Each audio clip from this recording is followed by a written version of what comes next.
Hey, what's up, YouTube? It's your boy Silver Sailor here, coming in with a special video for me.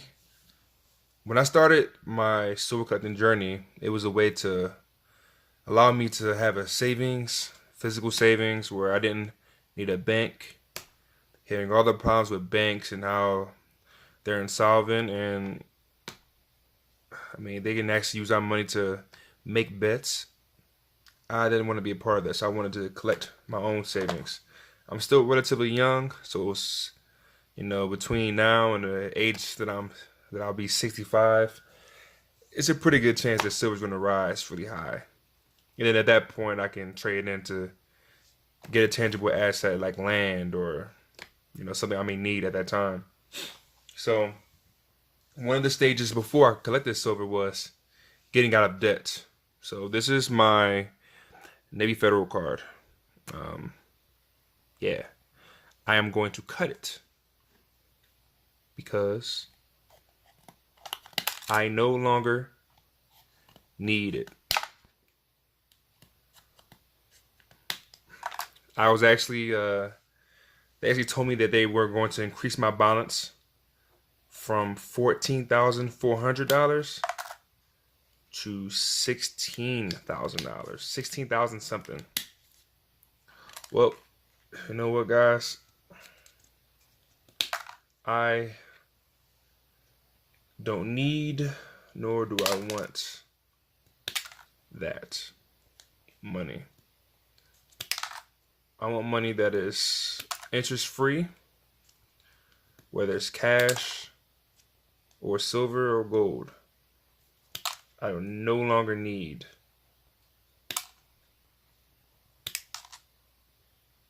credit from a bank. And I think you guys should do this as well.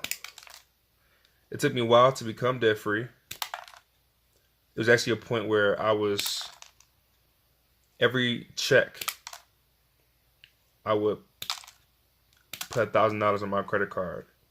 That only gave me basically $500 for rent every check. So 500 plus 500, that'd be my rent. I had $500 to pay for my cell phone, gas, food, and then $1,000 was for my credit card.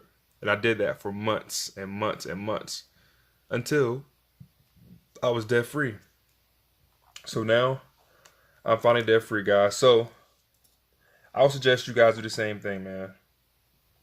There's nothing good that can come from these credit cards. I mean, I guess you could say you can use it for the rewards, and I've used that as well, but I do not care about the rewards anymore. And I'm actually planning on buying silver with checks now. So not only am I out of debt, but now when I buy my silver, it will all be a lot cheaper because the premiums or the 2% charge will no longer be there. So I'll be working less for more silver, which is the goal of all this. So I hope you guys enjoy this video. I am finally debt free, and hopefully you guys that are watching, you guys are working to become debt free too, because getting all this silver and gold and having a bunch of debt is kind of like counterproductive. It just seems like it'd be best to just get out of debt first, then invest in gold and silver. Get out of debt first, and then do those things. Obviously, I guess maybe if you have a huge debt, like maybe a house, a mortgage, that would probably be less possible. But who knows, man? With the way the housing market is, it may be best to get out of that mortgage too. But that's what I'm doing, man. Right now, I I have a college degree in education, so I am no longer student loan debt, and I'm basically going to name the things that, as far as Americans, like some of the biggest debtors. So I'm no longer in student loan debt. So I have a degree, no loans. That took me a while to get done. But luckily, being in the military, I was able to get my junior and senior paid for through tuition assistance. So no more student loans, no more credit card debt. My car is paid off. I have a 2008, so it's not like the nicest car, but I don't have to pay any payments on it. And I have silver and gold. And now that I am debt free, I just have one more thing I have to pay off, which is I have a, what is it called? It's kind of like an IRA loan, a loan that I took from my own IRA. So essentially, that's about $3,000. So about 3 more pay periods, and I will have that as well paid off. Even though it is my money and I pay the interest to myself, it's still money that has to come out of my check that I would rather not have to pay anymore. So about 3 more pay periods, and then that'll be done. And at that point, yeah, my gold and silver is going to increase way more.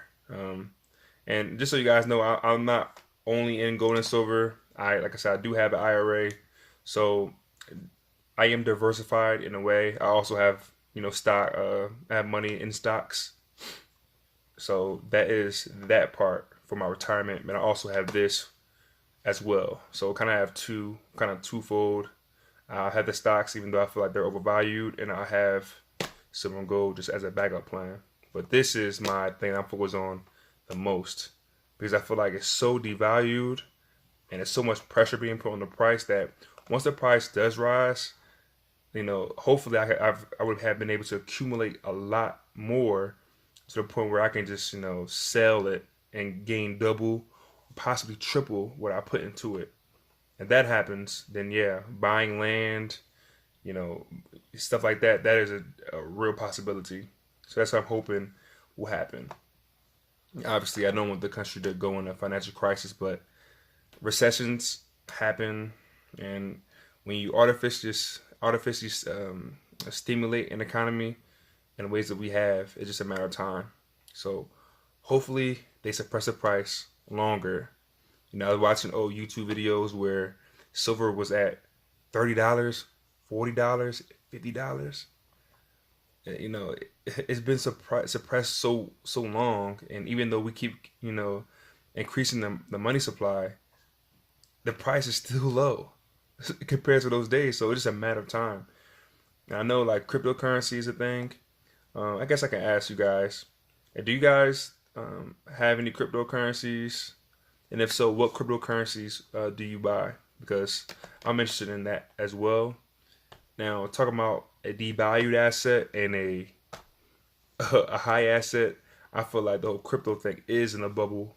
It is super high, but is it done? I don't know. And that's what I'm wondering. I don't know if does it have a lot more to go? Will it go down before it goes back up? So hopefully you guys can educate me on that. But right now, this is one of my biggest focuses right now. So once I pay off that IRA loan, I'll be fully dedicated to increasing my stack. And I'm talking about, big amounts, monthly or every 2 weeks. So all right guys, Silver Sailor, I am out. Peace.